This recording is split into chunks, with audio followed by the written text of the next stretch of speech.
Yo! Allez, on se retrouve ce matin pour commencer notre 32e jour de traversée. Donc je quitte donc le petit village de Saint-Gervais-sur-Marne. Très très beau village, construit autour de la petite rivière. Là. Vraiment magnifique, très accueillant. Donc du coup hier soir j'ai profité d'être sur Compostelle effectivement pour aller au gîte d'étape avec les deux pèlerins que j'avais croisés dans la journée. On a passé une très bonne soirée, on a bien discuté. Toujours pareil, hein, c'est des gens qui ont fait plein de choses dans leur vie, plein de marches. Toujours sympa, il y avait un très bon resto aussi. On a pris un très très bon repas le soir ensemble. Bref voilà, très bonne étape à Saint-Gervais. Ah, il y a un beau sentier là aussi.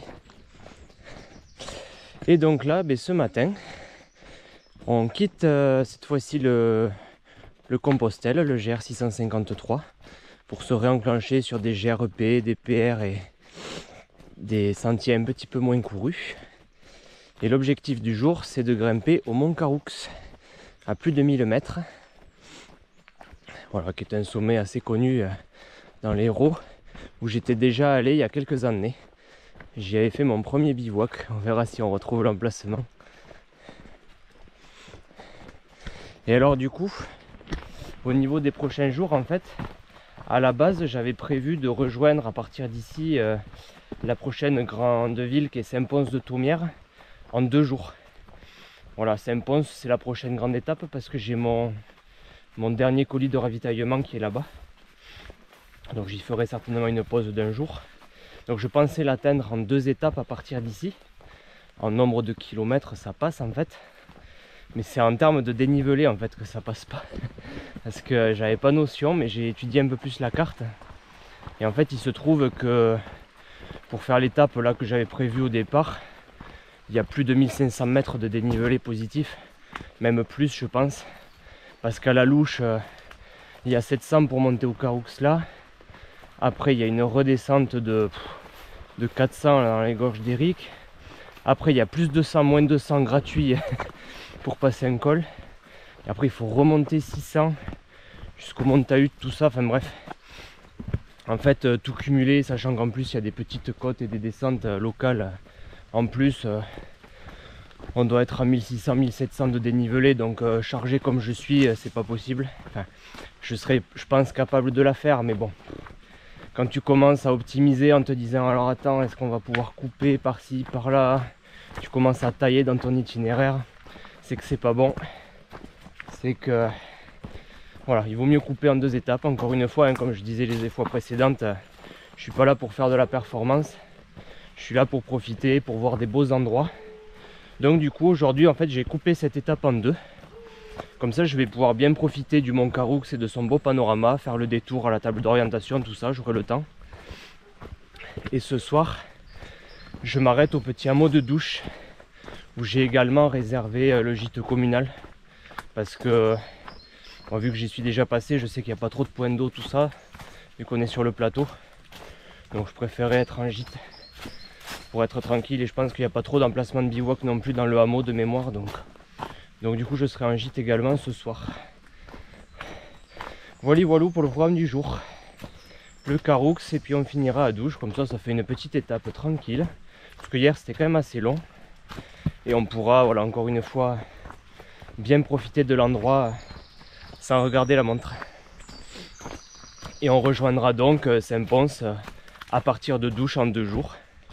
Il y a différentes maisons forestières, etc. On verra où je risque de camper.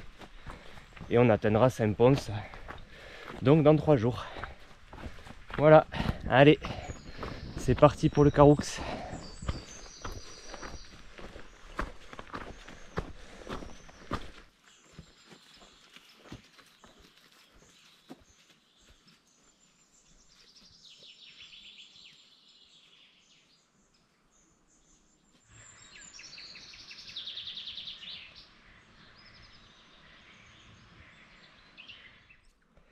Ah, ça grimpe bien raide là, après les dernières maisons du village. Mais en se retournant, il y a un super beau point de vue. Du coup, en face, il y a le mont Cabanès et le mont Tagut, là où on est passé hier après-midi, qu'on a levé le même point de vue, mais dans l'autre sens en fait. Et il y a le village de Saint-Gervais en bas. Et on a toujours un grand ciel bleu. Ah là, sur cette partie de la traversée, là par contre, on aura eu vraiment de la chance avec la météo. Parce que là, ça fait longtemps qu'on n'a pas vu la pluie. Donc c'est super.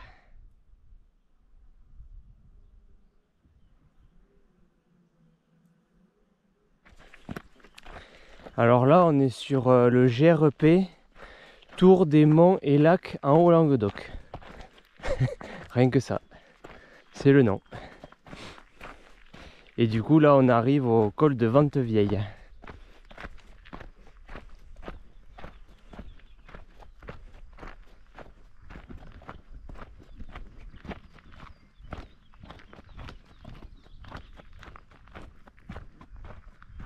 Nous voici arrivés au col de Madal, ou Madalé, je ne sais pas comment il prononce par ici.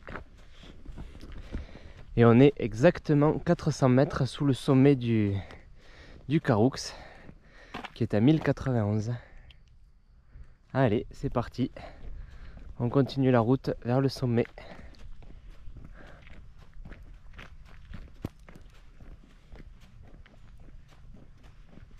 On arrive bientôt au palier suivant, le col des Avels. Et devant nous, c'est le Caroux. Il va y avoir une dernière grimpe avant d'atteindre le sommet. Donc là, on a également récupéré le GR7 que l'on va suivre certainement aussi pour les prochains jours avant de descendre à Saint-Pons.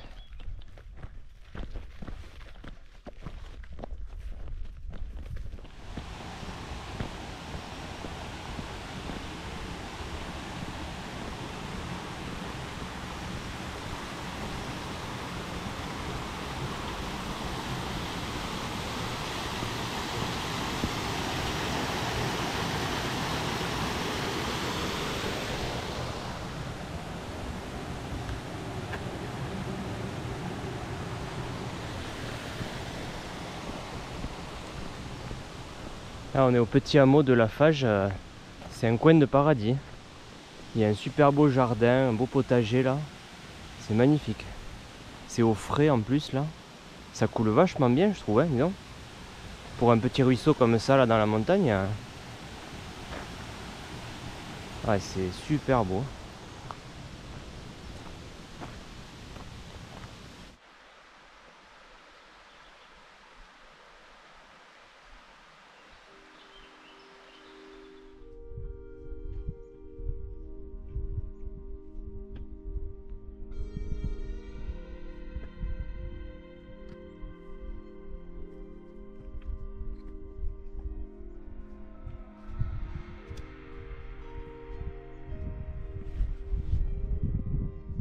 Allez, on arrive bientôt sur le plateau sommital du Karoo.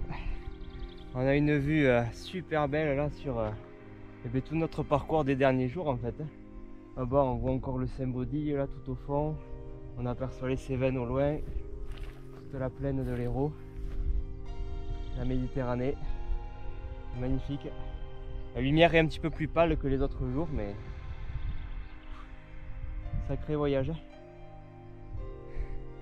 Et alors là c'est marrant parce que ça y est, en fait j'ai rattrapé le chemin que j'avais déjà parcouru il y a quelques années quand j'étais passé là. J'avais fait un week-end du coup en partant de Toulouse de 2 jours au Karouk ici. J'étais parti de Mons il me semble, le village qui est en bas. J'étais monté par les gorges d'Éric. Et puis j'avais fait le sommet du Karoo, du Karouk là où on va passer maintenant. Et j'avais bivouaqué au sommet, enfin au niveau de la table d'orientation là-bas, au refuge de Fonsalès exactement. On y passera tout à l'heure aussi. Et le lendemain, j'étais passé par là et j'étais arrivé jusqu'à cette bifurcation. Et j'avais pris ce PR là, ce petit sentier de randonnée qui s'en va par là, pour boucler et redescendre sur la vallée d'où j'étais parti. Donc ouais, ça fait toujours plaisir de retrouver des endroits comme ça où on est passé en rando ou sur une journée comme ça, c'est toujours super agréable. Sur la traversée des Pyrénées, ça me l'avait fait aussi pas mal quand j'étais arrivé, notamment en Ariège où je vais souvent en étant à Toulouse. Dans les Pyrénées ariégeoises, quand je suis arrivé, que j'ai vu le pic de Saint-Barthélemy, tout ça, je dis ah ça y est, on arrive à la maison un peu. Enfin, c'est toujours une sensation agréable ouais, de retrouver des chemins qu'on a déjà parcourus. Donc voilà, ça y est. J'étais loin d'imaginer, c'était en 2018 du coup, au mois de mai, fin mai. Et ben, je pense que si on m'avait dit à l'époque que 6 ans plus tard, j'arriverais ici au même endroit en étant parti de Volvic, je l'aurais difficilement cru. Mais comme quoi, quand on veut, on peut. Allez, et bien on va se remettre en route direction le sommet du Karoo, qui est juste derrière, voilà, dans les arbres. Allez, zou.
Donc là, le hameau de Douche se situe à droite en contrebas.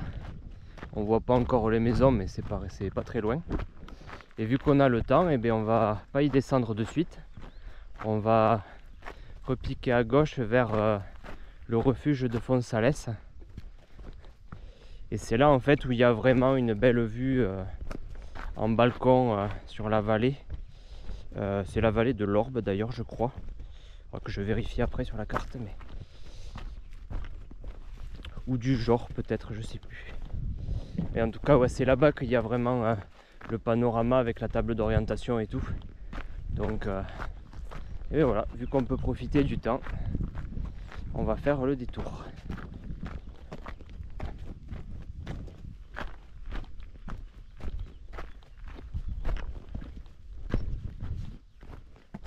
Allez, on a fini le petit détour au sommet, on récupère le GR et on va passer dans la tourbière de la Lande, qui est une jolie zone marécageuse sur le plateau.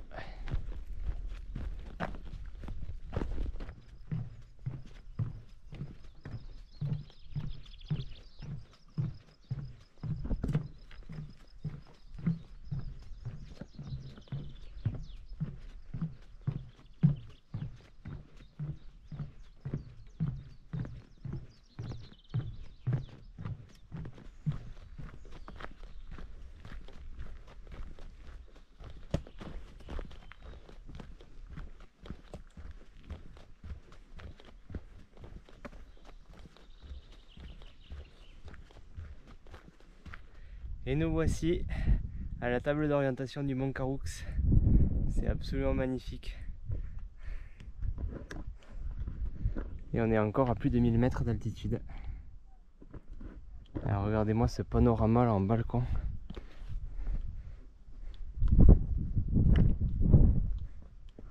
Sur toute la mer Méditerranée, la vallée de l'Orbe devant nous et la vallée du Jor et toute la montagne noire vers laquelle on va se diriger les prochains jours.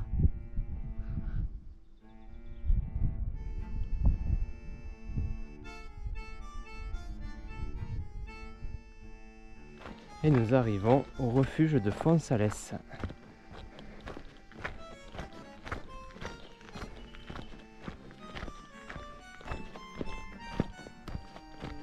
Donc c'est une petite maison forestière qui est ouverte, hein. On peut, quand on est de passage, on peut y passer la nuit. Et du coup, ce refuge il est situé dans une très jolie clairière avec des pins, des feuillus, des hêtres. Il y a une pelouse excellente aussi pour planter la tente ou même faire des montages de tarpes en faîtière entre les arbres et tout. Enfin bon, c'est super pour passer une nuit en pleine nature. Bon, le seul souci c'est qu'il n'y a pas d'eau par contre, hein, donc il faut monter les stocks d'eau pour bivouaquer ici. Et alors il y a 6 ans quand j'étais passé, j'avais mis la tente entre ces rondins il me semble. Bon, ils ont été un peu brûlés depuis, ça faisait un grand carré là. Je me rappelle, j'essaierai de retrouver la photo. Alors c'était soit là, soit plus bas là-bas, mais il me semble que c'était ici, juste à côté de la maison. Et ouais, j'avais mis la tente entre les rondins. Je venais de là, de ce sentier. Ah, c'était un joli cadran quand même. Et alors ce matin, ouais, je me suis mal exprimé, c'était pas mon premier bivouac. C'était mon premier bivouac seul. Voilà, petite précision, parce que mon premier bivouac ça remonte à 2015 dans les Hautes-Pyrénées. Mais là c'était la première fois que je partais seul. Sur un week-end en partant de Toulouse, ouais. Donc à l'époque, ouais, c'était sacrée aventure. Alors j'étais pas seul ici, il y avait quelques personnes dans la maison. Et il y avait d'autres campeurs aussi qui s'étaient installés un peu plus bas là dans les arbres là. Et en fait ici les gens ils viennent pour observer des mouflons. Parce que y a cet animal dans ces forêts là. Il y a des mouflons à l'état sauvage, ouais, donc c'est une espèce qui est protégée et surveillée. C'est assez rare, ouais, et c'est typique d'ici. Donc généralement, ouais, souvent les gens qui aiment ça, qui sont passionnés, ils viennent camper par ici pour essayer de les apercevoir le soir ou le matin très tôt. Moi j'en avais pas vu ce jour-là, mais c'est assez impressionnant comme bête. Et voilà, du coup la maison forestière est ouverte. Du coup dedans ça ressemble à ça. Il y a une grande table pour manger. Il y a la cheminée pour faire du feu quand il fait froid. Bon, il y a de quoi picoler.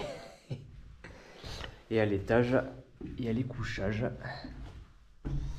Bon là, il y a plus de matelas, mais en tout cas, c'est cool qu'il y ait encore ce genre de refuge qui soit ouvert parce que Quand on est de passage ici, qu'il fait gros orage ou qu'il pleut, on est vraiment heureux de trouver ça en pleine dans les bois. Mais c'est vrai que là, le cadre est vraiment enchanteur ici. Avec ces pelouses et ces arbres là, cette clairière elle est magnifique. Donc voilà, c'est le refuge forestier de Fonsalès, sur le plateau du Caroux.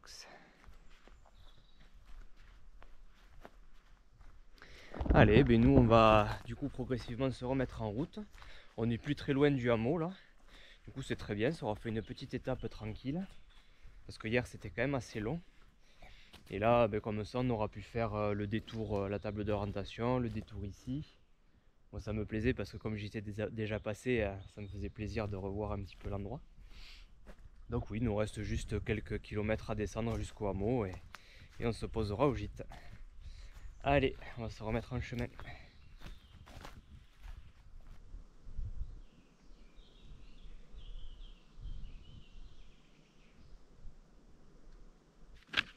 Et je suis en train d'étudier un peu la carte là pour demain. Et en fait, je me rends compte que il y a 2 itinéraires possibles. Pour repartir demain vers les monts du Sommail et tout ça. Donc Douche c'est là. Bon, ce qui est certain, c'est qu'on est obligé de redescendre à Éric. Parce que la gorge d'Éric, en fait, elle coupe le plateau. Donc voilà, on ne peut pas passer plus au nord ou quoi. Et en plus, c'est super joli. Donc ça, on va y descendre, c'est sûr. Après, on remonte sur le col de Bardou. Et en fait, de là, il y a soit on passe par le sud, soit on passe par le nord. Pour rejoindre la maison forestière des Bourdis, là où je voulais passer. Et après, continuer sur le plateau. Et en fait, à la base, je voulais passer par le sud, là, pour passer le mont Tahut. Mais en fait, cet itinéraire-là, il nous fait vachement redescendre. Parce qu'au col de Bardou, on est obligé de redescendre, en fait, le même dénivelé qu'on a monté depuis Éric. Et de remonter à 1000 mètres, et après, etc. Alors qu'en fait, je suis en train de m'apercevoir qu'il y a un GRP, là, qui, à partir du col de Bardou, continue à monter à Saint-Martin-du-Froid. Bon, ça doit être pas mal aussi, hein. Ça a l'air d'être un peu dégagé, il doit y avoir de la vue. Et qui récupère le plateau, la piste forestière, et qui revient là. Ça a l'air un peu plus long par le nord, là. Mais ça a quand même le sacré avantage de ne pas nous faire redescendre, quoi. Bon, il faudra décider demain, mais c'est vrai que je pense que demain matin, quand j'aurai monté le col de Bardou et que je vais voir la grosse descente... Et ouais, parce que là, on fait plus 200, moins 200, c'est gratuit, quoi. Ça sert à rien, on va monter, descendre.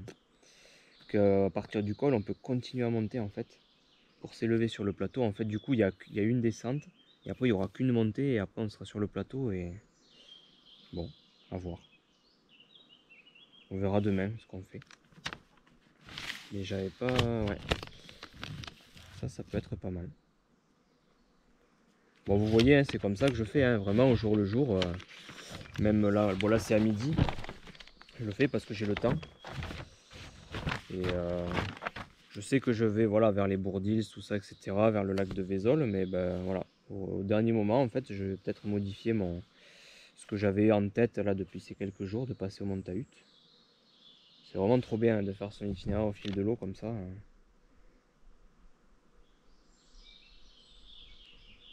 Ça nous permet aussi de voir des choses qu'on n'aurait pas forcément vues sinon, en passant par des GRP différents, des endroits qui sont pas forcément, on va dire, pratiques pour faire des boucles ou tout ça. Quand on est en itinérance et qu'on fait que passer, bah, du coup on peut faire ces chemins-là, ouais, des fois. Et donc ici, ouais, un peu plus au nord, il y a le sommet de l'Espinouse. C'est un des seuls sommets, on va dire, de massif qu'on n'aura pas fait, qui est plus haut que le Caroux, hein, qui a plus de 1100 mètres. Donc tout ça, c'est les monts de l'Espinouse, hein. Le Caroux en fait un peu partie. Mais bon, néanmoins, je préfère quand même passer au Caroux qu'au sommet de l'Espinouse. C'est quand même beaucoup plus intéressant, le Caroux, c'est plus joli. Il y en a super belle vue qu'on a vu tout à l'heure. L'Espinouse, bon, c'est des monts avec des éoliennes, des grandes forêts. Bon, c'est pas forcément très très intéressant. Donc, on fait une petite entorse à la règle, on va dire, à quelques mètres près. Voilà. Bon, allez. On verra demain matin ce qui nous inspire une fois qu'on sera au col de Bardou, par où on passe.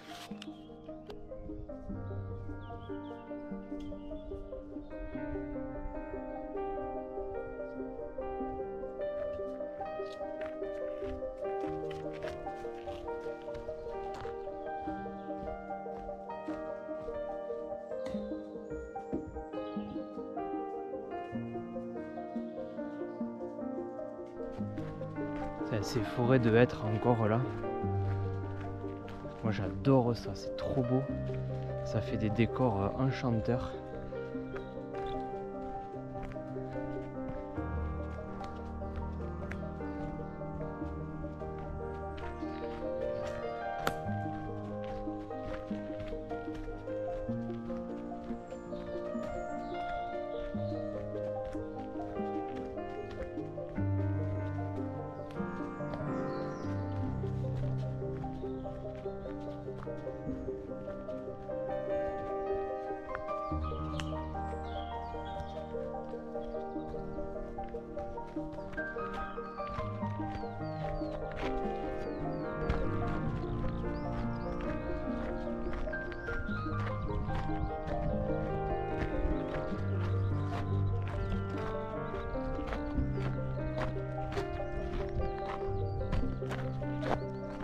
Allez, j'arrive bientôt au petit hameau de Douche qui terminera ma petite étape d'aujourd'hui.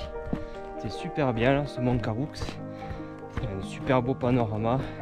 On est repassé au-dessus de 1000 mètres. On a retrouvé des chemins et un endroit que j'avais déjà visité auparavant. Donc c'était très sympa. Donc et ben voilà, je vais me caler au gîte, me reposer cet après-midi pour réattaquer demain. Pour une étape un petit peu plus velue, on va dire. Il y aura un peu plus de relief, un peu plus de distance. Donc voilà, je vous dis à demain pour la suite de l'aventure à travers les gorges d'Éric et les monts du Sommeil. Allez, ciao, à demain.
Yo, jour 33.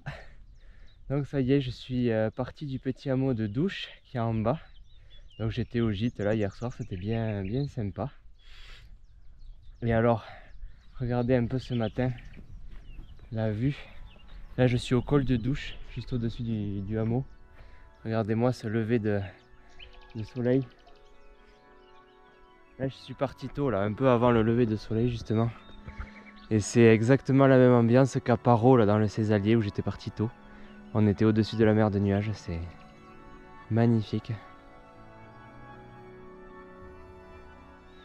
Et du coup, l'autre côté,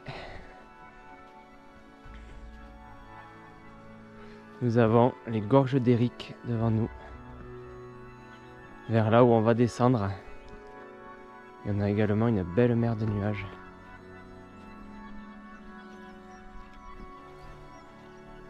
Oh, ce genre d'ambiance là le matin.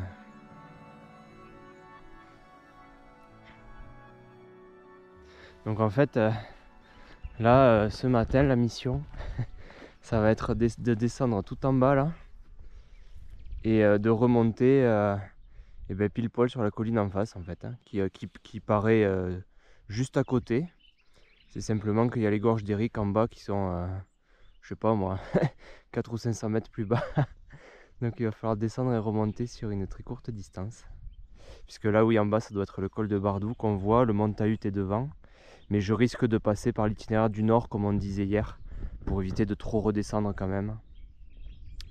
Donc voilà, c'est le programme. Et puis ensuite, eh bien pour ce soir, je vise le lac de Vézol. Ce serait bien qu'on atteigne ce lac pour se rapprocher de Saint-Pons et puis tout simplement pour avoir un point d'eau en fait, parce que sinon on n'aura pas d'eau sur le plateau. Donc voilà le programme du jour. Alors vraiment, ce lever de soleil est magnifique.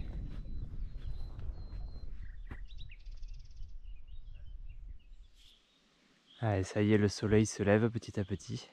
C'est trop beau.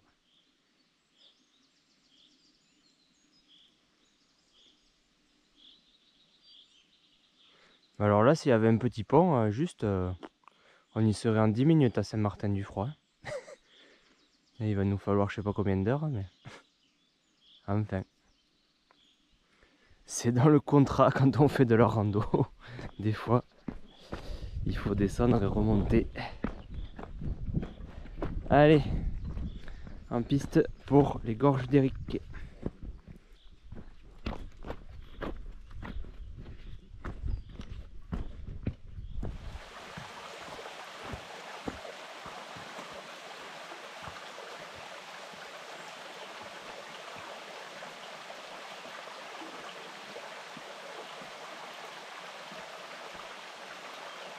Et nous arrivons sur le petit hameau d'Éric.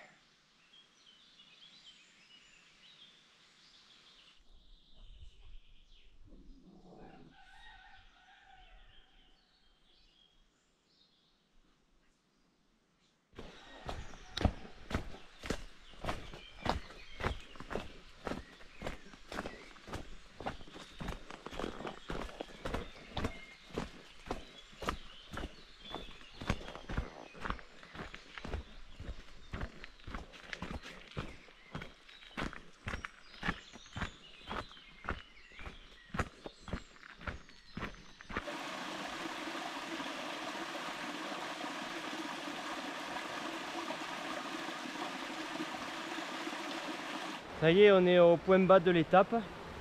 On traverse le ruisseau des gorges d'Éric par ce joli pont en pierre.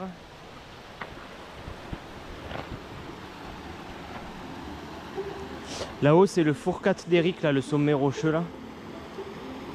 Les décors sont absolument magnifiques. Ces petites rivières là qui serpentent entre les rochers, les chênes verts, enfin, la végétation est super jolie. C'est des décors vraiment somptueux.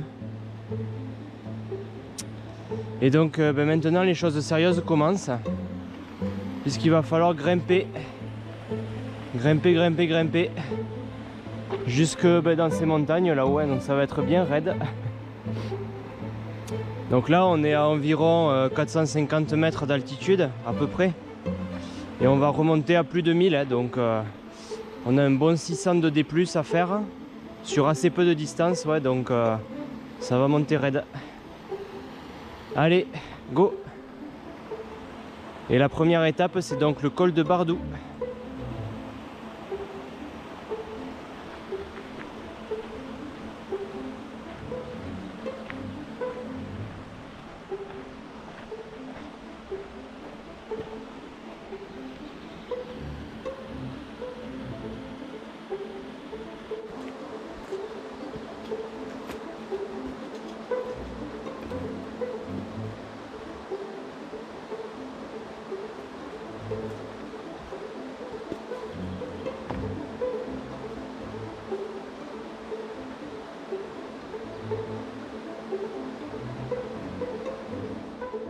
Allez, ça y est, nous voici au col de Bardou. On a fait les 200 premiers mètres de D+, c'est bien raide. Et c'est rapide du coup, parce qu'il y a tellement peu de distance que... Et donc, effectivement, j'ai aucune envie de descendre ce que je viens de remonter. Donc on va passer par la chapelle de Saint-Martin-du-Froid. Alors là, c'est rigolo parce qu'effectivement, il n'y a que 3 km pour faire les 600 mètres de D+, c'est marqué 1 heure. Et il y a quelqu'un qui a corrigé, qui a mis non, en fait il faut plus de 2 heures. Parce qu'effectivement en termes de distance ça fait pas beaucoup, mais il y a beaucoup de dénivelé, ça va être bien raide encore. Donc c'est là, quand tu vois sur la carte, tu as les 600 mètres de dénivelé, ils sont en vol d'oiseau, c'est rien quoi. Donc c'est vraiment bien raide. Et par contre c'est rigolo, en fait je me suis fait la réflexion plusieurs fois là au cours de la traversée. En fait, avec l'expérience, comme je vais plutôt souvent dans les Pyrénées, Pyrénées ariégeoises ou tout ça, où c'est justement plutôt des trucs raides, etc. Quand j'ai fait la HRP, c'était du 1000 mètres de D+, et D- par jour, etc. Mais en fait, à force, je me rends compte que je suis meilleur en fait à faire de la grimpe comme ça, bien raide. Enfin, meilleur. Je souffre moins, on va dire, qu'à faire des longues distances à plat, là, sur les cosses et tout, quoi. Parce que, ouais, à plusieurs moments, je me suis dit ça. Par exemple, l'étape, par exemple, où j'étais monté au pas de Pérol. Il y avait eu tout le plateau du Liman là qui m'avait paru interminable là, alors que c'est plat et ça monte pas beaucoup, donc on pourrait se dire bah on va vite. Mais moi je souffrais là-dedans, je trouvais ça long, tout ça. Et à la fin, pour monter au pas de Pérol, il y avait un passage un peu escarpé là qui montait la route. Et j'avais beau être en fin d'étape, j'ai monté ça, j'étais bien quoi. Et pourtant, ouais, c'était à la fin de la journée, j'avais bien marché. Et là, je me rends compte que c'est pareil en fait. Je préfère faire le cabri dans des trucs un peu escarpés que faire des longues lignes droites. Après, en termes de paysage, c'est plus joli aussi, quoi. Vous voyez ce genre de sentier là, tout escarpé là, en plus avec le soleil qui se lève à travers les arbres là, c'est trop beau, quoi. Puis justement, en fait, c'est pas démotivant parce que tu vois pas, en fait, à chaque virage, t'as une surprise, ouais, tu sais pas ce que tu vas découvrir comme végétation, comme pierre, comme passage, en fait. Et du coup, bah, tu t'ennuies pas.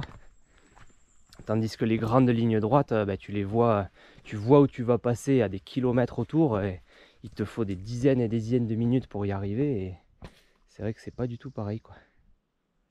Donc bref, voilà, je préfère de la bonne grimpe comme ça, je me sens mieux que des longues lignes droites à plat. Allez, ceci dit, on transpire bien quand même. Allez, petite pause, et on va se remettre en route, direction Saint-Martin-du-Froid. Allez, c'est parti.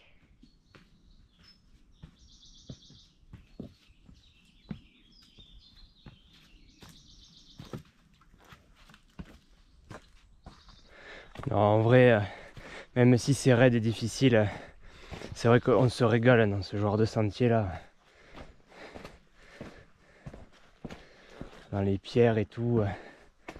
Alors des fois, paf, au détour d'un virage, tu découvres des vues. Regardez ça. Waouh!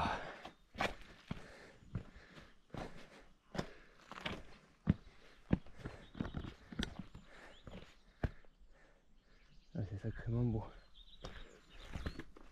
Bon, mais on va grimper là-dedans. Et là, il y a une immense falaise là. C'est le bord du Caroux. Ouais, qui soutient le plateau. Et donc là, en bas, ce sont les gorges d'Éric. Allez, continue la grimpette.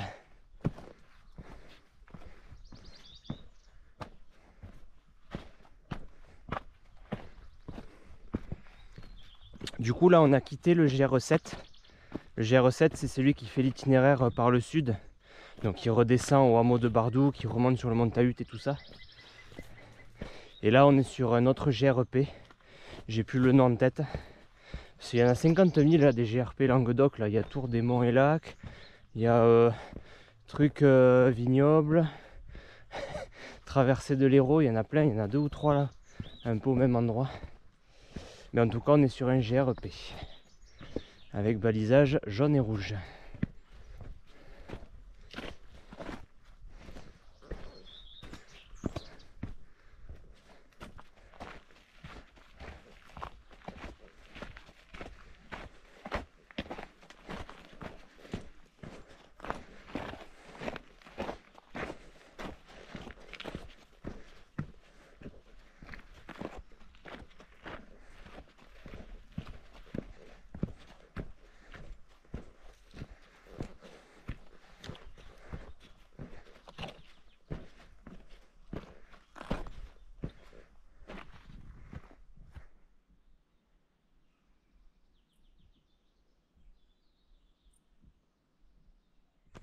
On est presque en haut. Et on a une vue absolument géniale. Donc là, ben, on voit tout le mont Caroux en plateau, avec à gauche le col de Douche où on était il y a quelques heures. Ça y est, on est descendu, remonté. À gauche, il y a la tour du Caroux qui est le sommet. Toutes les aiguilles, les gorges d'Éric qui sont magnifiques. Et au bout, là aujourd'hui on voit pas bien, mais il y a toute la plaine de Narbonne, tout ça, le Minervois, la mer Méditerranée. Et en bas, la vallée du Jord et le début de la montagne Noire, où l'on va aller les prochains jours. Un sacré vue. C'est magnifique.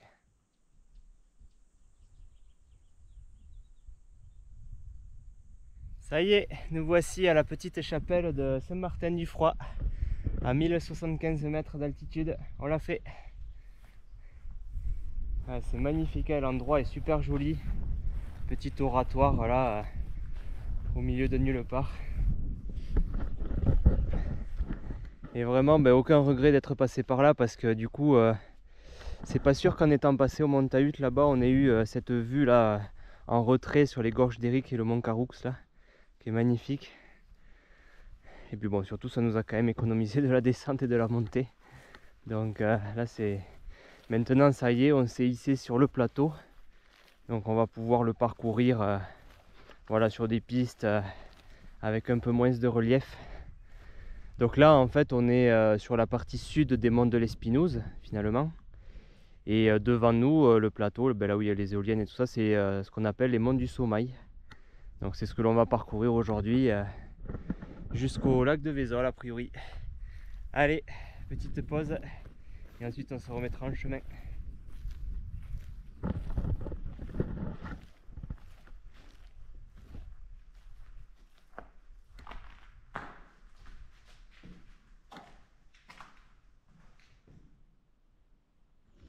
Changement de décor.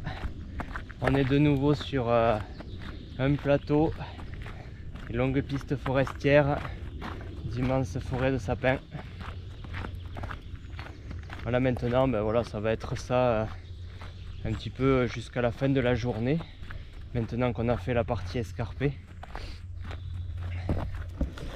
Il fait toujours un grand beau temps, c'est super plaisir. Et donc là, la prochaine étape, c'est la maison forestière des Bourdils, qui a priori, j'avais lu, était gardée en été. Donc c'est presque un refuge. Après je sais pas si c'est encore le cas cette année. Donc je verrai bien en y passant s'il y a de la vie ou pas. En tout cas ce qui est à peu près sûr, c'est que ça doit être ouvert de la même manière que le refuge de Fonsalès qu'on a vu hier. Ça doit être ouvert aux randonneurs de passage. Au moins je pense. On verra bien tout à l'heure.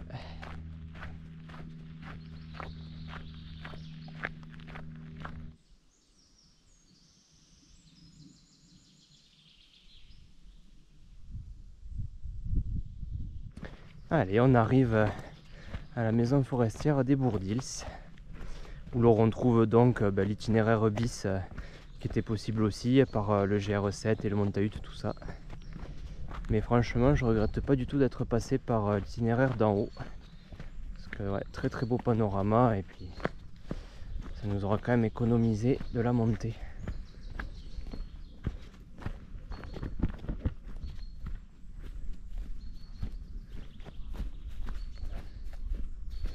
Mais l'endroit est bien joli en tout cas.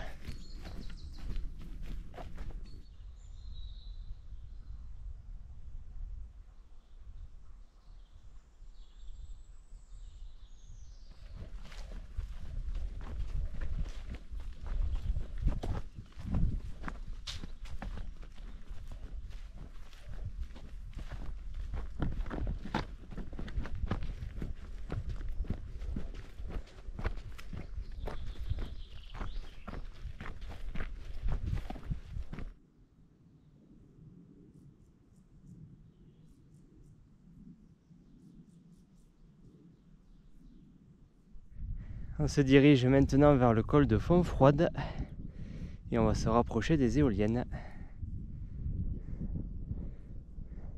Arrivé sur le col de Fontfroide. C'est long les pistes. J'ai trop parlé ce matin là quand je disais que je préférais la grimpe aux pistes. Et bien je confirme. Allez, on va aller se poser pour le casse-croûte.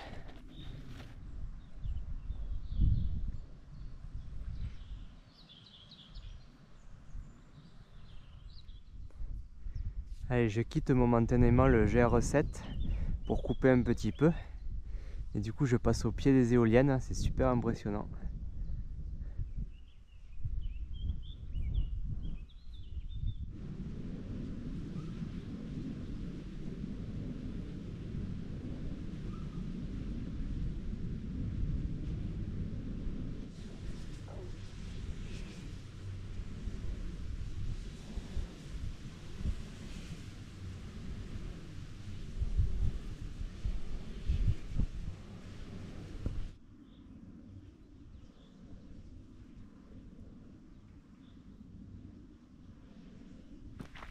Bon, on s'approche petit à petit du lac de Vézol, où je compte m'arrêter ce soir.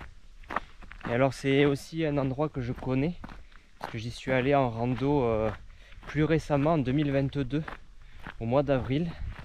J'y avais fait un bivouac pareil, sur un week-end, en partant de Toulouse. C'était une de mes premières sorties pour me préparer physiquement à la traversée des Pyrénées que j'ai fait l'été suivant. Et donc j'étais parti du village d'en bas qui est Prémian, je crois, de mémoire. Et j'étais monté par les gorges de Vézol là, et j'avais bivouaqué juste au-dessus de la cascade. C'était magnifique. Je m'étais régalé aussi là dans un sentier escarpé là qui serpente avec le petit ruisseau. Il y avait des jonquilles, je me rappelle et tout. J'essaierai de vous retrouver les photos là, je les mettrai au montage aussi. Donc c'était il y a un peu plus de 2 ans maintenant. Là je vais pas aller bivouaquer au même endroit que j'avais trouvé parce que je me rappelle que c'était un petit endroit pas forcément très plat, puis il y avait beaucoup de branches autour, donc la tente elle passait, mais avec le tarp ça va être trop galère à monter. Donc là on va plutôt essayer de se trouver un coin au bord de l'eau, parce que voilà, il faut avoir accès à l'eau de toute façon pour refaire le stock, faire la cuisine et puis avoir ce qu'il faut pour demain. Mais en tout cas voilà, j'ai déjà visité ce lac il y a 2 ans, donc là encore ça fait plaisir de retrouver des endroits qu'on connaît. Et demain pour redescendre à Saint-Pons, tout le début de l'étape c'était également mon début de retour que j'avais fait il y a 2 ans. J'étais passé par là, et après par contre au lieu de descendre sur Prémian que j'avais fait il y a 2 ans, on descendra sur Saint-Pons. Mais on va emprunter le même chemin, et je sais que du coup juste après le lac là, on sera toujours sur le GR7 d'ailleurs. Il y a un super beau point de vue là aménagé sur toute la cascade de Vézol, c'est magnifique, je me rappelle. Donc voilà, on va y passer demain aussi. Allez, c'est parti. Il a fait encore très très beau aujourd'hui, il commence à faire chaud mine de rien. Là au soleil, ça tape bien. Donc le vent fait du bien, les passages ombragés aussi. Et c'est vrai que c'était vraiment aujourd'hui une étape en 2 temps. Avec ce matin ultra escarpé, beaucoup de dénivelé, etc., de la grimpe et tout ça. Et après, une fois à partir de Saint-Martin-du-Froid, ça a été que des longues pistes, plus ou moins jolies, après ça dépend. Quand c'est des forêts de feuillus ombragés comme ça, c'est top. Par contre, des fois, c'est vrai que c'est des pistes très très larges, entourées de forêts de sapins plantés. C'est très très large parce que c'est pour éviter la propagation des incendies aussi. Donc bon, on est en plein cagnard et c'est pas forcément très très sympa. Mais ouais, j'avoue que c'est long. Là on aura fait plus de 20 bornes largement, je pense. Mais bon, après en partant très tôt là, comme j'ai fait ce matin, en y allant tranquille, c'est vrai que ça se fait bien quand même. Mais là aujourd'hui on aura vraiment bien avancé vers l'ouest, en tout cas.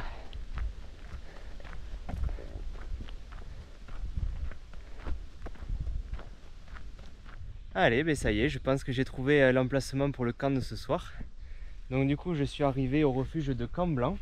Donc c'est une maison forestière qui est située juste avant le lac de Vézol, là sur le chemin. Et alors j'ai eu de la chance parce que je suis tombé par hasard sur un des gardiens qui était là parce qu'il accueillait un groupe de cyclistes là qui passait là. Et alors du coup le dortoir il est fermé, Parce qu'en fait, ce refuge, il est gardé uniquement en juillet-août, et hors de ces périodes, il faut appeler quelques jours avant pour qu'il puisse s'organiser, qu'il y ait quelqu'un, donc ce qui est tout à fait normal, hein. Moi, je débarque, donc c'est normal que ce soit fermé. Mais par contre, du coup, j'ai pu lui demander, et il m'a dit que je pouvais m'installer dans ce petit carré d'herbe là, sous les arbres, entouré de murs en pierre sèche. Donc c'est nickel, c'est bien sympa. Et en plus, il m'a indiqué, j'ai demandé pour l'eau, hein, parce qu'il faut toujours ça aussi pour le bivouac. Donc bon, il y a la rivière en bas s'il faut. Mais il m'a indiqué qu'il y avait un robinet. Et donc, on a bien accès à l'eau. Voilà, impeccable. Bon, il faudra la filtrer un peu, mais en tout cas, on a tout ce qu'il faut pour passer un bon bivouac ce soir. Alors, on ne voit pas encore le lac d'ici, parce qu'on est vraiment situé sur la pointe amont. Mais voilà, c'est juste derrière les arbres là. Donc on verra la retenue d'eau demain matin quand on reprendra la route sur le GR7 qui fait le tour du lac. On a même une petite balançoire sous les hêtres. Ouais, l'endroit est vraiment sympa. Allez, et bien c'est parti, on va monter le camp.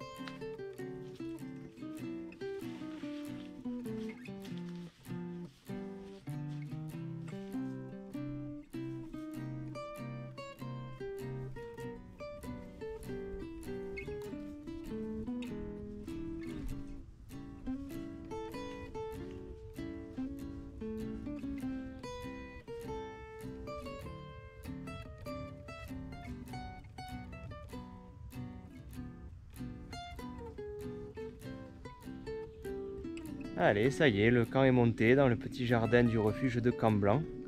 Donc il ne reste plus qu'à se faire un petit repas pour reprendre des forces. Et puis moi, je vous dis à demain pour la suite de la traversée, pour la descente sur Saint-Pons-de-Thomières. Allez, ciao, à demain.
Yo, allez, j'ai plié le camp, c'est le départ pour le jour 34. Bon, c'était vraiment un magnifique endroit pour passer la nuit, sous les hêtres, les tilleuls, les chênes. On avait un emplacement bien plat, la table pour manger, le refuge, le point d'eau sur place. Bref, c'était une super belle nuit. Bon, j'avoue, comme on n'est pas loin des forêts, il y avait pas mal de bruit, hein, il y avait du monde hein, cette nuit. Mais bon, moi j'ai été tranquille, là, il n'y avait pas de souci. Mais bon, j'avoue que j'ai pas trop dormi longtemps. Parce que c'est vrai qu'il y avait pas mal de bruit tout autour. Alors, faut dire que c'est sauvage hein, ici, vu que là il n'y avait personne dans le refuge. J'étais vraiment seul. Donc il y avait du passage. Allez, on se met en route. Donc du coup en fait j'ai décidé de prendre la rive gauche du lac plutôt que la rive droite où passe le GR7. Comme ça nous fera traverser le barrage, c'est plus sympa. Allez, c'est parti.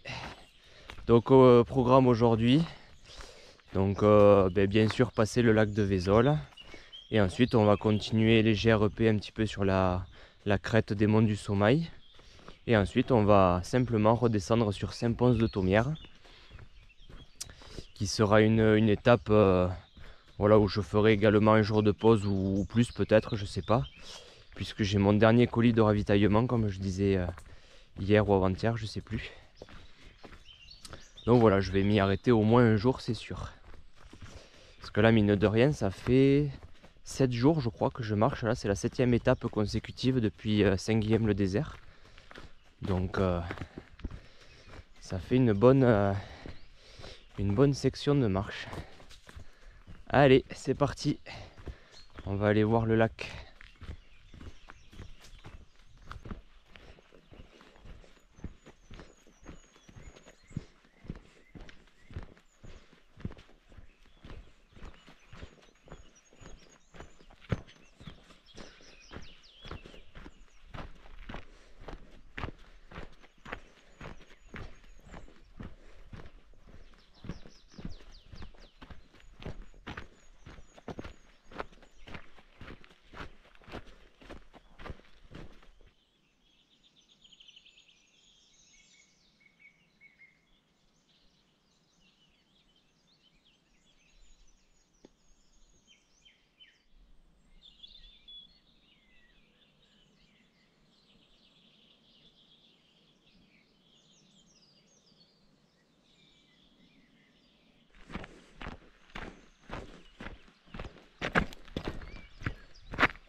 Allez, ça y est, on traverse le barrage du lac de Vézol.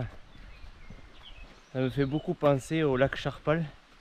C'est tout à fait pareil là. On a d'un côté une petite vallée. Alors du coup le saut de Vézol, hein, la cascade est juste derrière ces rochers là. Pour l'instant on la voit pas mais on le verra tout à l'heure au point de vue. Donc d'un côté petite vallée et puis l'autre côté grand plateau avec le lac. Ouais, c'est tout à fait comme le lac Charpal, un peu plus petit bien sûr, mais là c'est beau. Avec la lumière du matin en plus là. Tout à l'heure là au lever du soleil il y avait des petites brumes là à la surface de l'eau, c'était magnifique.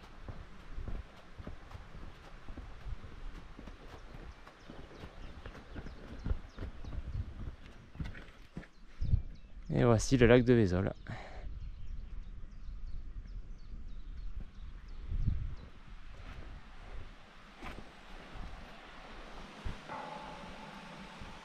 Ouais, c'est vraiment sympa de retrouver des endroits où on est déjà passé. Parce que j'étais passé sur ce barrage, pareil là.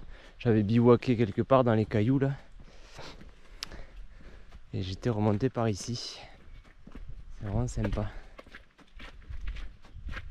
Allez, je fais un petit détour là. Je vais essayer de retrouver l'endroit où j'avais mis la tente. Là, je me rappelle de ce mur là, ouais, escalier. Il y avait un beau point de vue en plus. Alors, j'avais descendu ce sentier.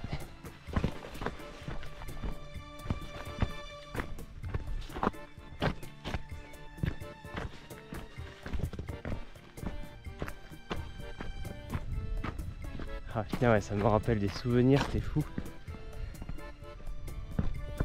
Ah ouais. Putain ouais, j'étais bien là. Oh la vue. Putain la vue que j'avais quand. Ah ouais, j'avais bien choisi.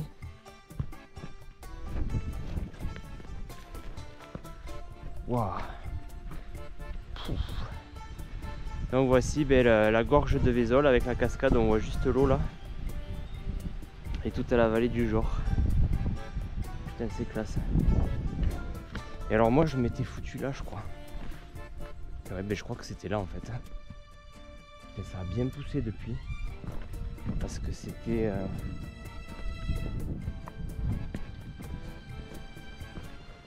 Oh bah non c'était pas plus... C'était vraiment là en fait. Je pense que c'était ici exactement là. Sur ce replat là que je m'étais foutu là. Ouais. Ouais, j'essaierai de retrouver la photo aussi. Ouais, je suis quasiment sûr que c'était là. Et à l'époque, il y avait un peu moins de végétation. Ouais, c'était ici là. Ah oui, ça a bien poussé. Je m'étais foutu là. Ah ouais, sous l'arbre là, avec ce point de vue quoi. C'était chouette. Bon allez. Et dire que là on y repasse en étant parti de Volvic. Putain c'est fou quoi. Allez.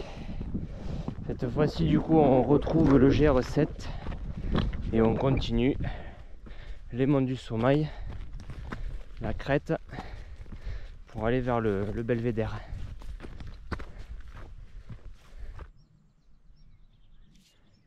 Et au fond on revoit les éoliennes au pied desquelles on est passé hier.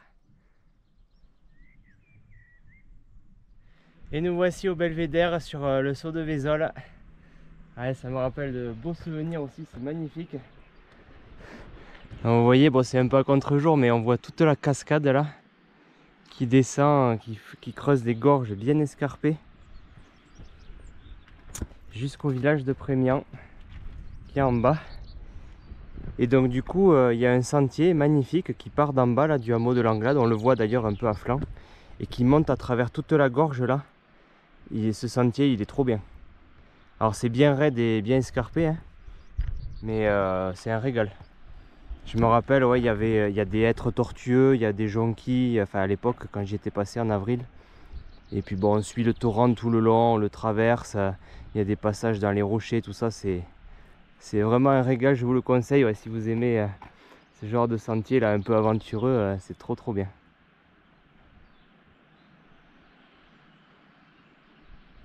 Et on a une très belle lumière matinale avec des petites brumes là sur les collines, là. C'est super beau.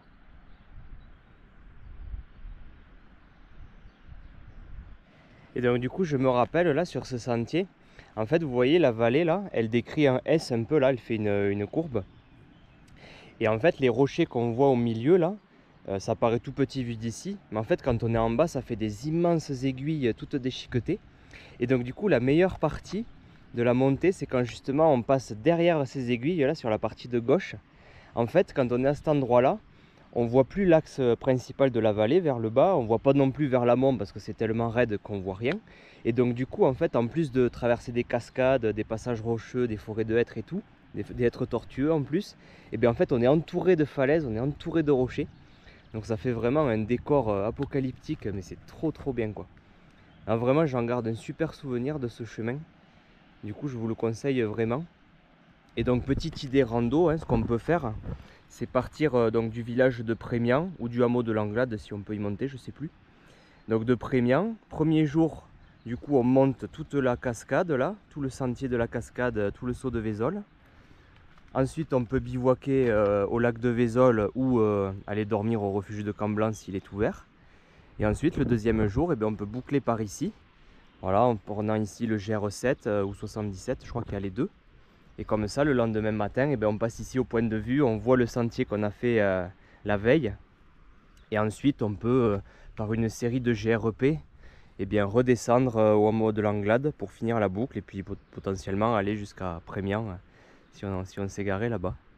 Donc voilà, petite idée rando sympa. Moi, c'est ce que j'avais fait et vraiment, c'était un super week-end. Après voilà, par contre c'est sûr que là c'est bien escarpé, hein, il faut faire gaffe parce qu'on traverse quand même souvent le ruisseau, tout ça. Il y a un petit peu des passages avec les mains quand même, hein. Il y a certains endroits où voilà, c'est un peu taillé dans la roche et tout ça, mais bon, si vous avez l'habitude un petit peu de crapahuter, vous allez vous régaler quoi. Vraiment c'est top quoi. Bon ben allez, nous on va se remettre en chemin. Là ce matin il fait bien chaud, hein. Autant au bord du lac là on était au frais, donc j'avais le pull ce matin encore, mais là le soleil est bien chaud, hein.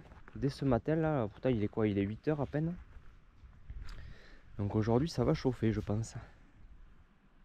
Allez, on va se remettre en chemin. Et voici la petite fontaine des cabanes qui coule, elle coule bien. Ça c'est top, hein, de trouver ce genre de source là en plein milieu d'une piste. Allez, du coup on a retrouvé les pistes forestières du Sommeil que l'on va suivre là pendant un gros kilomètre jusqu'au col des Bœufs. Et ensuite on commencera déjà à redescendre tranquillement sur Saint-Pons pareil par une série de GRP. Donc voilà, c'est une étape assez courte. Elle doit faire moins de 20 km, donc ça va, c'est très bien pour finir.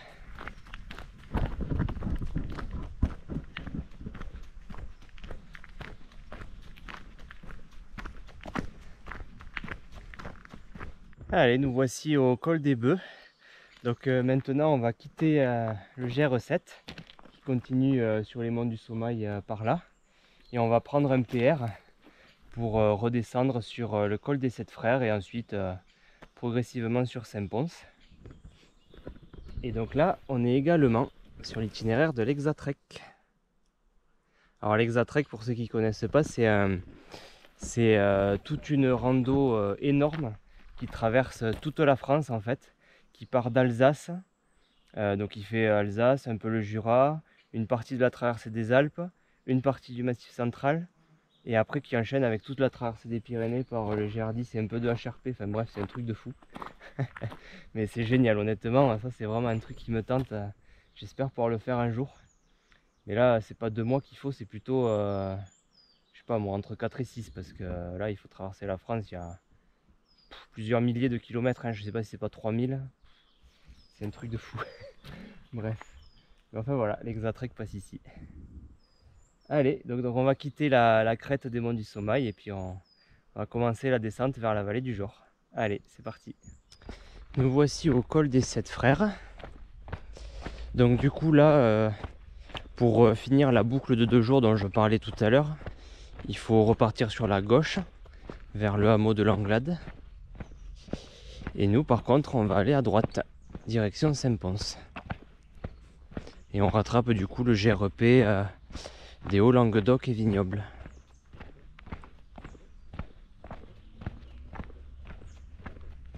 Par rapport à l'itinéraire là, c'est vrai que là du coup moi je redescends sur Saint-Pons, on va dire pour des questions de ravitaillement, pouvoir faire une pause, etc. Mais c'est vrai que ce serait plus élégant finalement de continuer le GR7 sur la crête des monts du Sommail pour rattraper directement en fait le village de la Bastide de Rouerou qui se situe proche du col de la Fenille, qui est la ligne de partage des eaux. Toujours cette ligne là, voilà, qui délimite un peu les crêtes les plus hautes. Donc effectivement, voilà, moi encore une fois je descends pour des raisons de ravitaillement, etc. C'est plus pratique parce que Saint-Pons c'est assez grand. Mais d'un point de vue purement géographique, ce serait plus élégant de continuer le GR7 en fait pour pouvoir basculer par la ligne de partage des eaux entre les monts du Sommail et la montagne noire. Voilà, petite précision juste au passage. Allez, là on s'approche du hameau de Bordevieille.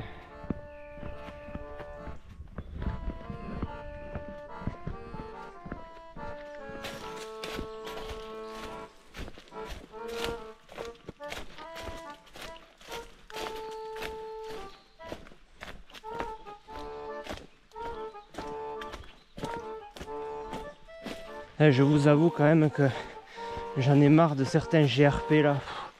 C'est des galères pas possibles encore. C'est que des ronces partout. Il y a des arbres en travers du chemin. Je suis obligé de me mettre par terre avec le gros sac, sinon je peux pas passer. Il y a des moustiques partout, des toiles d'araignée partout. C'est... il n'y a personne qui passe là. C'est vrai, il y a des arbres partout. C'est un peu l'enfer. Ah, on se fait piquer par les ronces de partout dans les jambes. C'est con, parce qu'en plus c'est ombragé, c'est joli, tu vois, mais les chemins sont terribles.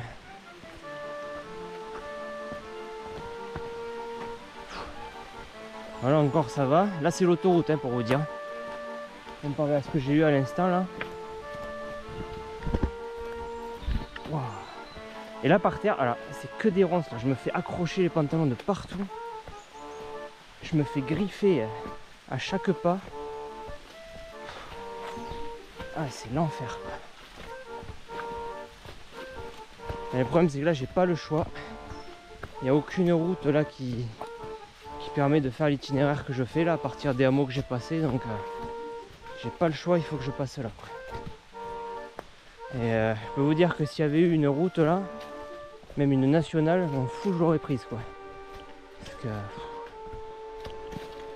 les GR de pays, on voit du pays, hein, ça c'est sûr, mais alors faut vouloir quand même. Allez, on reste motivé. Ah non mais ouais, bon c'est ça, hein, la rando aussi, hein, des fois c'est des galères, hein, on montre pas toujours tout, hein. Et là, j'avoue que GRP, je commence à en avoir un peu par-dessus la tête, hein. C'est pas la première fois que j'ai des galères comme ça, avoir des chemins remplis de ronces et mal tracés.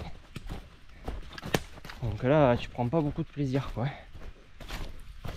Puis tu stresses un peu parce que là, encore une fois, là j'ai pas d'autre itinéraire, hein. Donc s'il y a un endroit où c'est vraiment le bordel que je peux pas passer, ben, je suis sacrément embêté quoi, parce que là, s'il faut que je refasse tout demi-tour, c'est ça, hein, c'était censé être une étape un peu courte, tranquillou pour finir à mon village étape là de Saint-Pons. Ça se transforme en galère sans nom.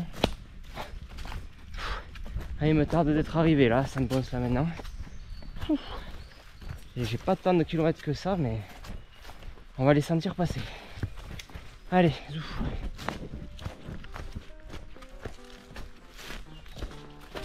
Putain, on aura vraiment tout eu. Là, vous voyez, le chemin, c'est quoi? C'est un ramassis de pierres et de bois. Partout. On aura eu tout ce qu'il faut.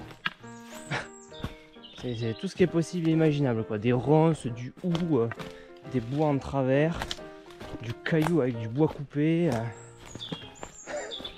Putain. Ah ouais, non, cette descente là, c'est un enfer, hein.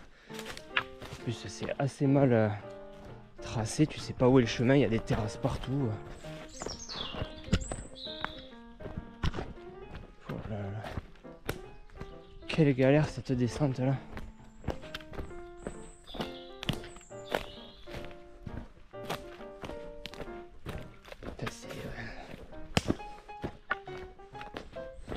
Le seul truc que tu croises en plus, c'est des hameaux en ruine, tu sais pas où tu tombes, tu sais, ou des lignes électriques avec toutes débroussaillées, là, tout moche. Ah non, il y a vraiment des fois des trucs qui s'enchaînent où il y a rien qui va quoi. Du coup, je sais même pas si je suis sur le bon chemin parce qu'il y a un balisage tous les 30 bornes là. Putain.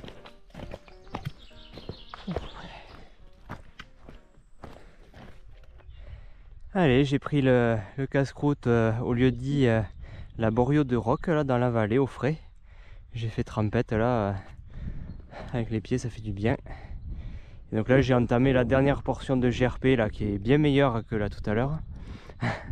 Qui est bien mieux tracée et là il y a une belle vue sur les petits hameaux qu'on a parcourus, les monts du Sommeil d'où on vient. Et ensuite là la vallée du Jour. Donc il ne nous reste plus qu'à passer un petit col et ensuite on descendra sur Saint-Pons. Allez, c'est parti. Et il fait extrêmement chaud. Là,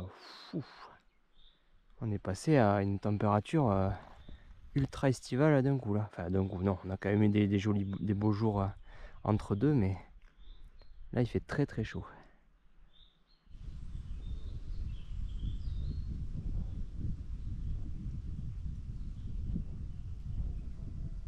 Donc j'entame le dernier kilomètre qui me sépare de Saint-Pons de Thomières. Donc du coup je vais m'y arrêter dans ce village au moins un jour. On verra peut-être plus en fonction de la météo parce que j'avais croisé quelqu'un l'autre jour là qui me disait que a priori samedi il devait pleuvoir et faire orage, donc c'est le jour où je suis censé repartir. Donc bon, on verra, je vais m'organiser tout ça. Mais un jour de pause c'est sûr.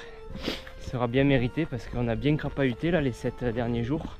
On a fait 7 belles étapes de 5e le désert à ici.